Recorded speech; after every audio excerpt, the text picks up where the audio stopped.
Wendell, the very active Pinaw, bago galing sa una, ang Pinaw is from DepEd.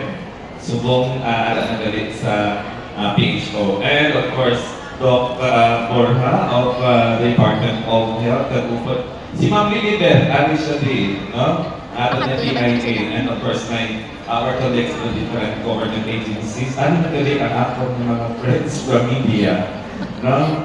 Mga colleagues, no, our focal person sa nutrition, and then our colleagues from the PHO, and all of you sa tanan nga aring diri. No, I think the Vice Governor will be coming here. Gog is attending an official activity in Manigaran. Hopefully he will be able to join everyone tomorrow. No, so of course, I would like to thank the Provincial Health Office, headed by Dr. Dinyon, for inviting me to give a message to our Barangay Nutrition Scholar. This is the third BNS convention, and I think the first BNS convention I was able to attend dito kita sa Tuntavilla. Last year, I wasn't able to attend because I was in an official activity also in Manila. So I would like to congratulate, of course, the PHO for initiating and sustaining this excellent and fruitful endeavor. I was looking at the number of BNH Subok. If there are 1,721 barangays with one BNSH, you are 1,721. So minimum niya is 1,721. But you are now 1,800. Palakpakan ng mga BNS na magkakaroon sa inyo. Ang mga mahugod yung mga BNS. Okay, so today I would like to share this quote from Anne Mongkahi. Investing in early childhood nutrition is a surefire strategy. The returns are high.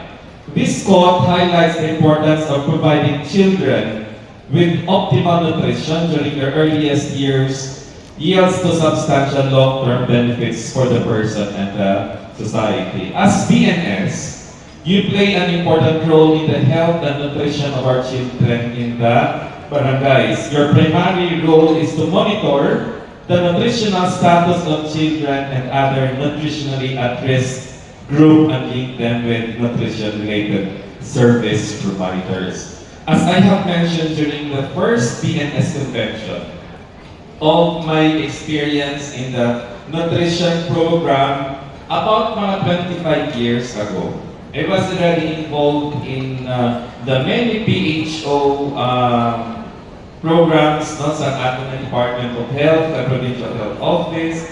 Though I started off with the integrated health planning system. And it was about 20 years ago, and I think it's still being utilized now. I was always invited to take part in the planning, in the integrated health planning system, because I was once trained with the DOH for the IHPS before, for the province of Aklan. Now, siguro mga several months ago, 2 or 3 months ago, nagkato ako sa wake sa isa ka former mayor dito sa Aklan. The former mayor who was also a municipal health officer before becoming a mayor, and she died, no? May isa dito may mga dito nga nagsulod coming from one barangay. May isa dito nga medyo may edad na nagpalapit siya sa akin. Ang sabi niya, "Good morning, sir. Sino kilala mo ako?" "Oo, sir." "Sino kilala mo ako?" "Ako ang in-assess mo sa una na BNS. During the BNS, during the nutrition evaluation.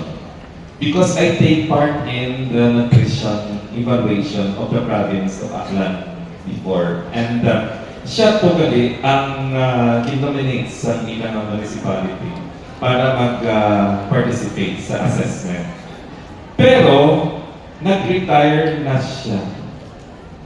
Pero hanggang niya, always on call siya sa iyang municipality, sa iyang barangay, kung kinahanglan siya sa barangay.